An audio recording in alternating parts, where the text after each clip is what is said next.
नमस्कार, मैं हूं आपके साथ हर्षिता और आप देख रहे हैं स्टेट टुडे न्यूज। आइए करते हैं कुछ खास खबरों से शुरुआत। मातृ दिवस के पावन अवसर पर अब्दुल्लागंज नगर के सामाजिक कार्यकर्ता और भाजपा नेता जयप्रकाश शर्मा ने नगर की मातृशक्ति और बहनों को राजधानी ले जाकर द केरला स्टोरी दिखाई।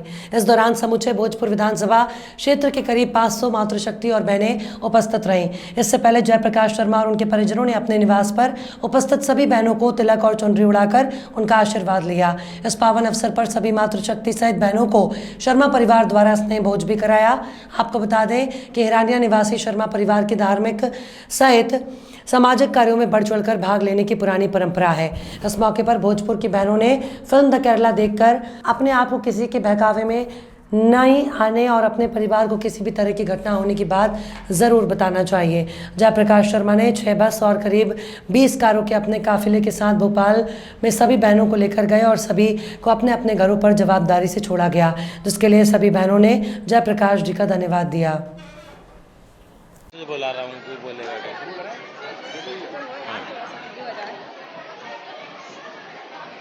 बोल। आज जो आप फिल्म देख के आए, इसका आप जनता में क्या मैसेज देना चाहेंगे?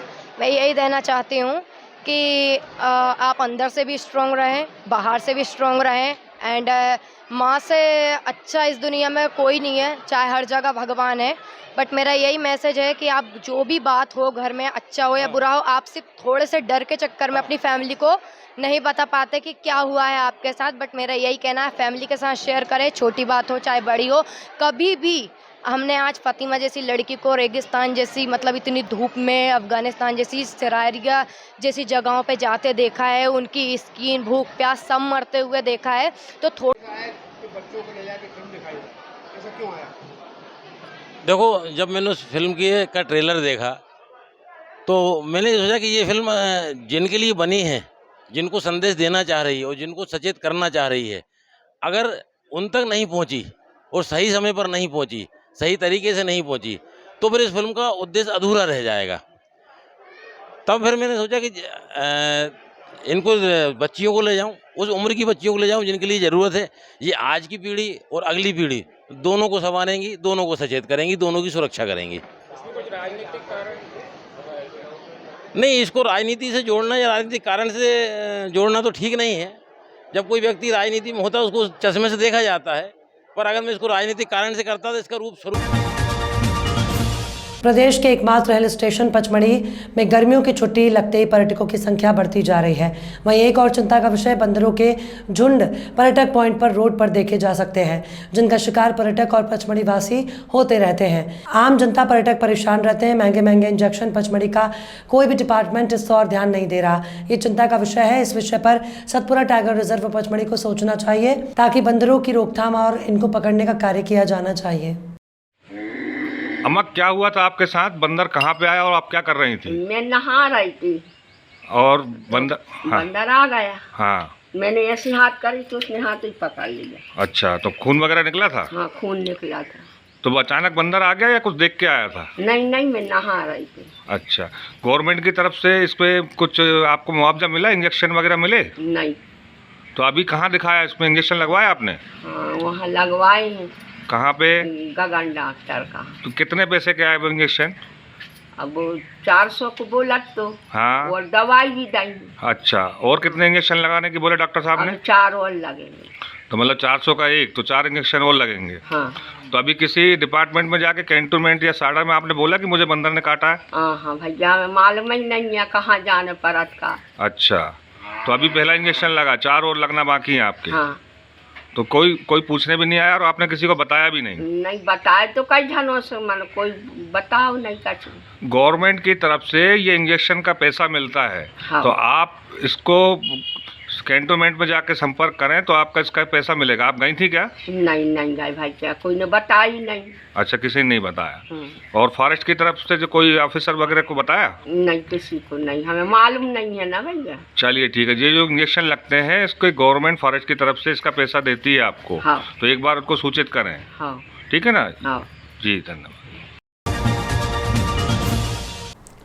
आजकल कुछ महीने से लगातार देखने में आ रहा है कि भोपाल स्टेशन के आउटर पर करीब 10 से 15 महिलाएं जो कि सलवार सूट पहने देखने में कबायली भोपाल से चलने वाली ऐसी ट्रेनों में जो नर्मदापुरम पर रुकती हैं उसमें अवैध रूप से ट्रेन में चढ़कर यात्रियों से 10, 20, 50 रुपए जबरन वसूल कर रही हैं।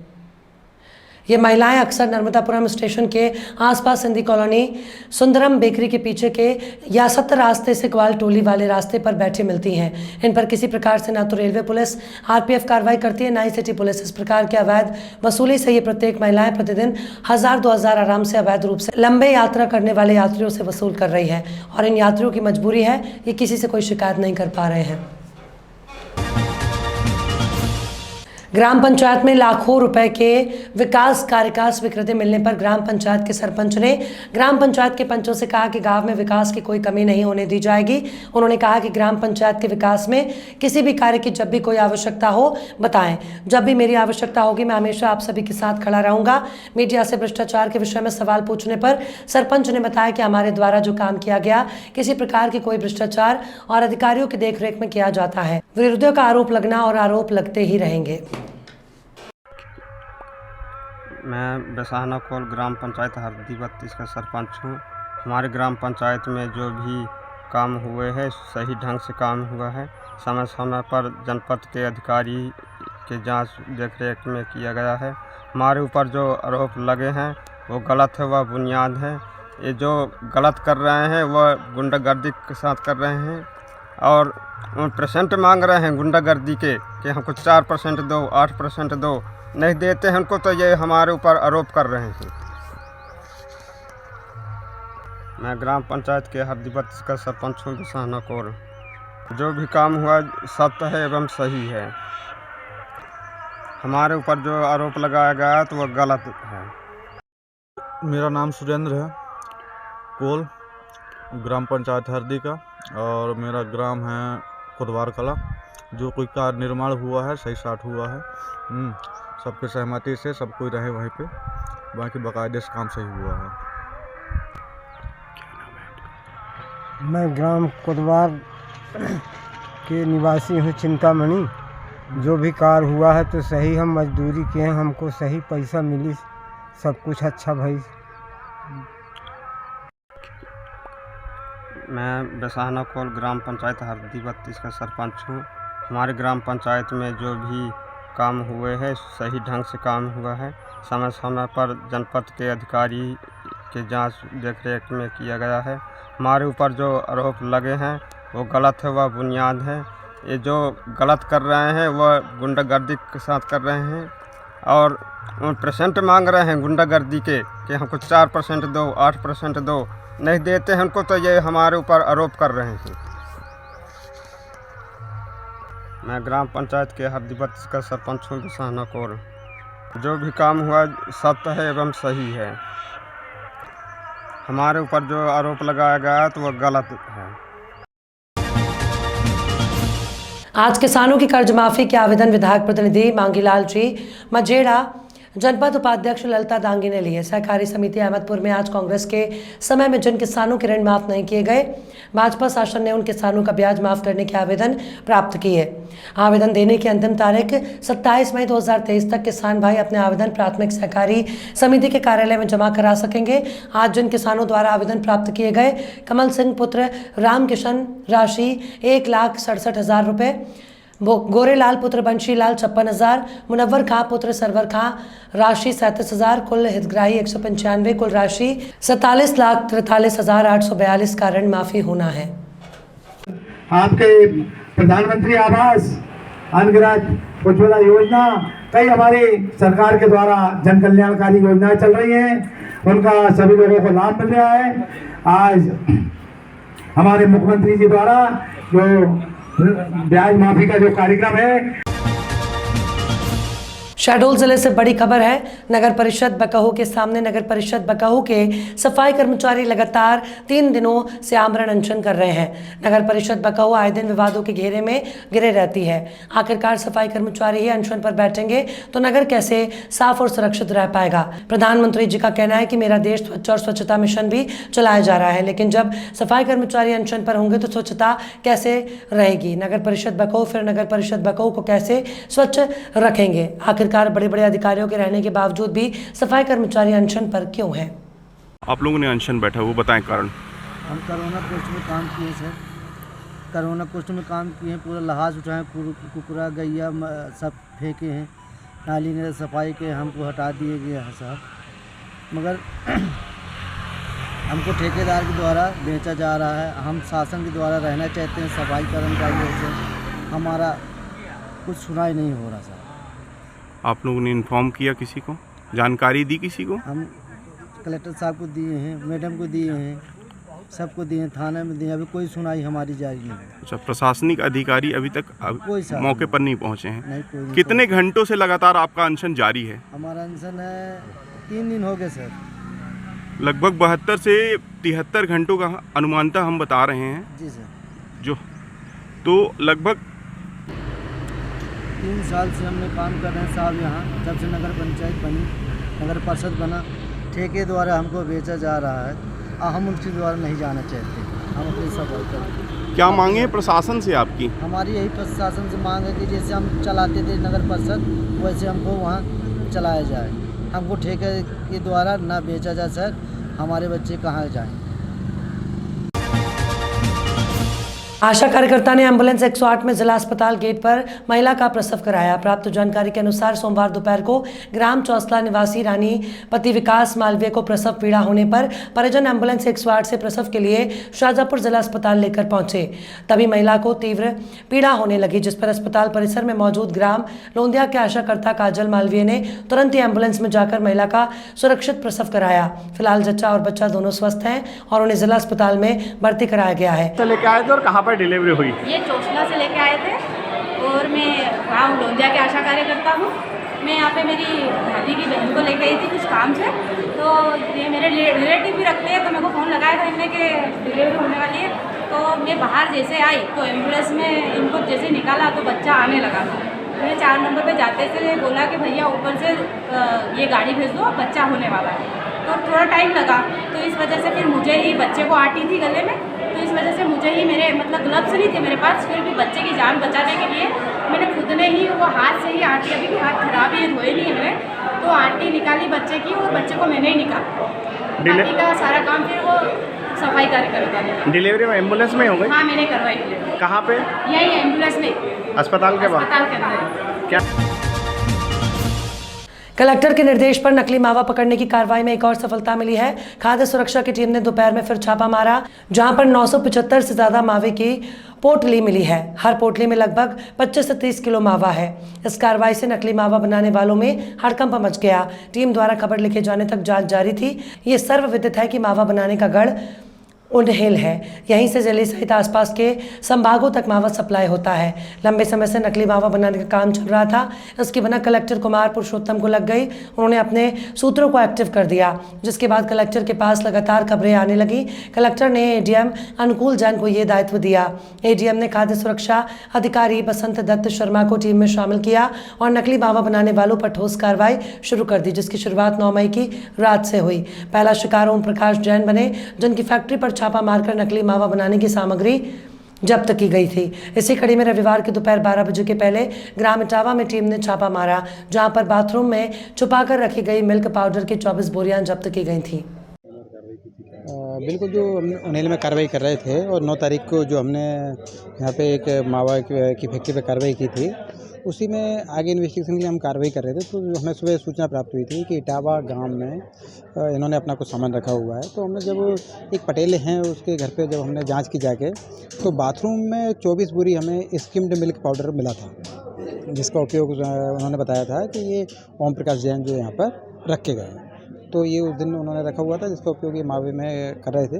तो उसके बाद हमें सूचना मिली थी कि बहुत सारा जो मावा है वो यहाँ एक कोल्ड स्टोरेज में रखा हुआ है। तो उसके बाद हम जांच करने यहाँ पे आए थे। तो ये 4 यहाँ के चैम्बर बने हुए हैं इनके, जिसमें 987 मावे की डलियाँ हैं और प्रत्येक डलिया में लगभग 25 किलो मावा है। इस तरह 24,675 किलो करीब जो मावा यहाँ पे रखा पाया गया। तो वो कुल मावा जो हम उसको अभी अलग अलग करवा रहे हैं, 6 व्यापारियों का है। तो उस पर जो मार्का लिखा हुआ है उस हिसाब से हम उसको अलग अलग करवा रहे हैं और उस हिसाब से हम सैंपलिंग की आगे कार्रवाई कर रहे हैं। कुल कितने सैंपल लिए हैं और अभी सैंपलिंग कार्रवाई कर रहे हैं। जिसमें बताया ना कि 24,675 किलो मावा है, 987 डलियाँ हैं। तो उसमें से कितनी डलियाँ किस व्यापारी की है, किसी व्यापारी की 100 डलियाँ हैं या किसी की 70 डलियाँ हैं, तो उस हिसाब से पहले हम उनको छँटवा रहे हैं। क्योंकि अब जैसे भी आपने देखा होगा कि काफ़ी कोल्ड स्टोरेज में इस तरह मावा बेतरतीब तरह से भरा हुआ है, तो उसको अलग अलग करवाना निकलवाना थोड़ा सा मुश्किल काम हो रहा है अभी हमें। तो जब ये पूरा छट जाएगा तो किस व्यापारी की कितनी डलियाँ, उसमें हम सैम्पलिंग कार्रवाई करते जा रहे हैं। सैम्पलिंग कार्रवाई के पश्चात फिर आगे की सैम्पलिंग कार्रवाई के बाद जो रिपोर्ट्स आएगी उसके बाद आगे की कार्रवाई की जाएगी। फिर इसमें जो मालिक के ऊपर कार्रवाई होगी? बिल्कुल, मालिक के ऊपर जिसके नाम से लाइसेंस होता है, जिसका जो मूल मालिक होता है, उसी के नाम से कार्रवाई होती है। अगर ऐसा नहीं कि फरवा से कोई कर्मचारी अगर ऊपर। तस्वीर इस बार एक पेट्रोल पंप की सामने आई है। पेट्रोल पंप पर शराब के नशे में पेट्रोल भरवाने के लिए आए एक युवक का पंप के कर्मचारी के साथ किसी बात को लेकर विवाद हुआ, जिसके बाद उक्त युवक के 2 अन्य साथियों ने आकर पंप पर तोड़फोड़ शुरू कर दी। कर्मचारी अपने आप को बचाने में लगे, जिसमें 2 कर्मचारियों को गंभीर चोट आई है। मामला उज्जैन के थाना चमनगंज के अंतर्गत कृषि मंडी गेट के सामने स्थित पेट्रोल पंप का बताया जा रहा है। पंप संचालक गगन ने बताया कि एक युवक गाड़ी में पेट्रोल भरवाने के लिए आया था, जिसने पैसों को लेकर स्टाफ से गाली गलौज की। जब कर्मचारी ने उससे गाली ना देने को कहा तो वो चाकू मारने की धमकी देने लगा। मौके पर दोनों के बीच कहासुनी ही चल रही थी कि सामने से 2 युवक दौड़कर आए और उन्होंने कर्मचारियों के ऊपर बैरिकेड उठाकर फेंकना शुरू कर दिया। करीब 5 मिनट तक बदमाश पंप पर तांडव मचाते रहे। घटना में पंप पर काम करने वाले राकेश शर्मा नामक कर्मचारी के हाथ में गंभीर चोट आई है। वहीं अन्य देवेंद्र और अजय को मामूली चोट आई है। पंप पर हुए विवाद की घटना की जानकारी लगने पर थाना चमनगंज थाना पुलिस भी मौके पर पहुंच गई। पुलिस ने पंप कर्मचारियों की रिपोर्ट पर मामला दर्ज कर जाँच शुरू कर दी है। क्या पूरा मामला है? लोग तो कौन थे ये तो जानकारी में नहीं है, बाकी जो भी थे नशे में थे। 3 लोग थे और एक ने पहले विवाद चालू करा, गाली गलौज करी, चाकू मारने के जामुन से मारने की धमकी दी, पेट्रोल पंप पर आग लगाने की धमकी दी और फिर मारपीट करी। हमारे लड़कों ने बीच बचाव करा। एक को कुछ ज़्यादा लगी है, राकेश शर्मा को, तो देवेंद्र को भी लगी है और एक अजय सिंह को लगी है। 3 लोगों को इसमें बीच बचाव करने में चोट आई है और बाकी पुलिस कार्रवाई करेगी। हम कायमी करा रहे हैं। पंप के नोजल वगैरह भी निकाले थे? हाँ, पंप के नोजल भी उठाए थे। आग लगाने की धमकी दी थी कि पेट्रोल पंप पर आग लगा देंगे। नशे में थे। ये आए दिन की घटना हो गई है। पास में दारू की दुकान होने से शराबी आते हैं रात को और 24 घंटे पंप चालू है। 3 से 4 कर्मचारी रात को रहते हैं यहाँ पे। तो अब कम लोग रहते हैं तो उसके चक्कर में सब घटनाएं होती हैं इस तरह की। पहले भी पूर्व में आवेदन दिए गए हैं थाने पे और आज कायमी कराएंगे, FIR कराएंगे। ठीक है। प्याज के औंधे मुंह गिरे दामों ने एक बार फिर किसानों की कमर तोड़ दी है और यही कारण है कि उत्पादन का लागत मूल्य भी नहीं निकल रहा। अधिक मुनाफे की उम्मीद के साथ इस बार भी जिले के किसानों के द्वारा प्याज का बम्पर उत्पादन किया गया, लेकिन सोमवार को जब किसान मंडी में प्याज लेकर पहुंचे तो उनके होश उड़ गए, क्योंकि यहां किसानों को 1 किलो प्याज के एवज में 2 रुपये से 5 रुपये के भाव से भुगतान किया गया। किसानों का कहना है कि इस बार भी प्याज ने मुनाफे की जगह नुकसान पहुँचाया। आलम यह है कि प्याज के दाम कम होने से ना तो लागत मूल्य निकल पाया और ना ही प्याज को मंडी तक लाने के लिए लगाने वाला भाड़ा निकला। वहीं भारतीय किसान संघ ने इस मामले में सरकार से मांग की है कि प्याज को समर्थन मूल्य पर खरीदा जाए ताकि किसानों को नुकसान नहीं उठाना पड़े। किसान संघ के मुकेश पाटीदार का कहना है कि सरकार स्वयं को किसान हितैषी बताती है, लेकिन धरातल पर किसानों के हित में कोई काम नहीं करती। शाहजहाँपुर जिला ब्यूरो चीफ सादिक शाह। गांव के रहने वाले और क्या लेके आए थे मंडी? प्याज लेके आए थे हम। किलावत गोविंद रहने वाले व्यक्ति है। क्या भाव बिकी आपकी प्याज? 60-70 रुपये कट्टा। कितनी लागत लगाई थी? ये कम से कम 1 बीघे में लागत आती है 30-35 हज़ार रुपये की। कितना क्या मिला आपको रेट? क्या मिला रेट? अब मान लो 100 कट्टे लाए थे हम तो 3-4 हज़ार रुपये मिलेंगे। हमारे मोदी जी ने कहा था कि हम आप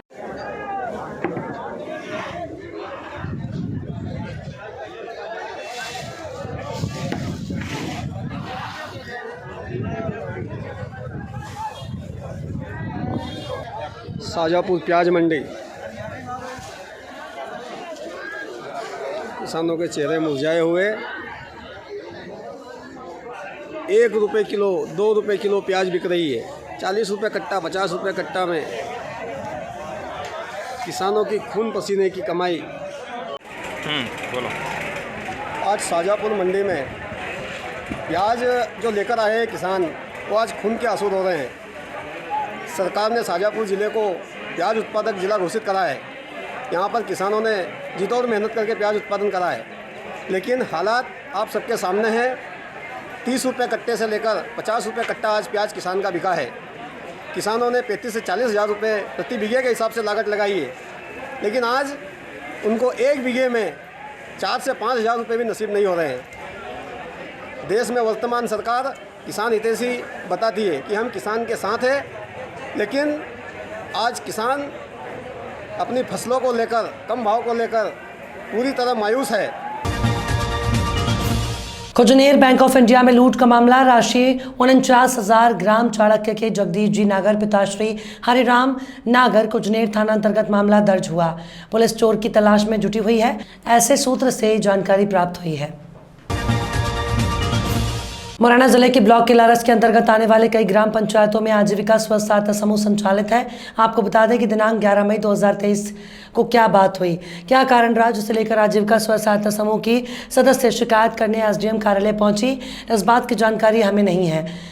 जानकारी के अनुसार आपको बता दें कि आजीविका स्व सहायता समूह के सदस्यों ने तहसील कार्यालय में पहुंचकर ज्ञापन सौंपा, जिसमें लिखा गया कि ब्लॉक किलारस के आजीविका स्व सहायता समूह के कर्मचारियों ने कोई रिश्वत लेने की मांग नहीं की है, ना ही हमसे अभद्र भाषा का प्रयोग किया, और कहा कि हमें जानकारी ना होने के कारण शिकायत करने के लिए हम सब साधना शर्मा और कविता कुशवाहा के साथ एसडीएम कार्यालय सबलगढ़ पहुंच गए और अब हम कोई शिकायत नहीं कर रहे, हम अपनी शिकायत को वापस ले रहे हैं। उसमें कुछ नहीं है, सिर्फ 2 लोगों को अपनी हर पद पे रहने के लिए एक ज़बरदस्ती दबाव बनाने के लिए ऐसा काम किया गया है, जिसमें हमारी भी शिकायत, हमारे समस्त स्टाफ की शिकायत की गई है कि पैसा लिया जाता है, अभद्र भाषा का प्रयोग किया जाता है, जबकि हमने कभी भी ऐसा हमने किया नहीं है, किसी के साथ अभद्र व्यवहार किया नहीं है। हमारे समूह में हमारे आजीविका मिशन के माध्यम से हमारी जितनी भी 15,000 समूह की दीदियां जुड़ी हैं, 15,000 से ऊपर जुड़ी हैं, उनको हम लोग बहन के रिश्ते से मानते हैं, तो उनके ऊपर गलत कमेंट कर नहीं सकते हैं। हाँ, मैंने ये ज़रूर कहा था उस दिन, उनका चूँकि महिलाओं का रोष देख के और यहाँ पे इतना भय का वातावरण बना दिया था, तो मैंने ये ज़रूर कहा था कि अगर मान लो हमारे द्वारा कहीं भी जान में, तो मैंने आवेदन दिया 11 तारीख को, जो बोला था हमारे संग धोखा हुआ। क्या धोखा हुआ था? हमको पता ही नहीं था काहे पे साइन, फर्जी साइन कराए हमको। अच्छा, किसने कराया साइन? और हमको पता ही नहीं था, हम तो दूध की डेयरी के लिए गए थे मार्केटिंग करने के लिए। उस दिन बवंडर भी तो हुआ था काफी, हमको पता ही नहीं था बवंडर का, हमारे संग आपके सामने ही तो हुआ था बवंडर। हाँ, तो हमको धोखे से बुलाया था। ऐसा तो नहीं है किसी दबाव में आकर आज आप आवेदन वापस ले रहे हैं? कोई दबाव नहीं हमको, ना तो चौहान सर ने आज तक कुछ हमसे बोला और ना परिवार सर ने बोला आज तक कुछ हमसे। लेने आया है, हमको पहले पता भी नहीं है, हमारे संग में धोखा हुआ है। हम तो दूध की डेली के चक्कर में आए थे अपने में धोखा है 7 दिन में। क्या धोखा किया? हमारे साइन करा ले फर्जी, हमको मालूम नहीं है कि हम ब्लॉक ले जाएगी क्या करेगी हमारे सामने। हाँ, हम तो गलत खिलाफ बोले और ना हमने बुलाई, सही बोले ना, हमने रिश्वत भी ना मांगी ना मन दी। तहसील में क्यों आई? तहसील में क्यों आई हो? फिर आज तहसील में क्यों आई हो? हम तो अपने JLS group Jaguar lifestyle private limited company के 2 शोरूम का उद्घाटन हुआ। एक शोरूम नगर निगम मार्केट घंटाघर और दूसरा शोरूम जबलपुर हॉस्पिटल के पास खोला गया। गुरमुख आहूजा कंपनी के संचालक ने बताया कि इलेक्ट्रिक वाहनों का सबसे बड़ा फायदा ये है कि इसके लिए आपको पेट्रोल की आवश्यकता नहीं है, जिससे आपको पैसे की भी काफ़ी बचत होगी, क्योंकि इलेक्ट्रिक स्कूटर के चार्ज करने में भी बहुत कम खर्च आता है। साथ ही पर्यावरण के लिहाज से भी सुरक्षित होते हैं और अलग अलग राज्यों में इनके खरीद पर सरकार द्वारा कुछ विशेष छूट भी मिलती है।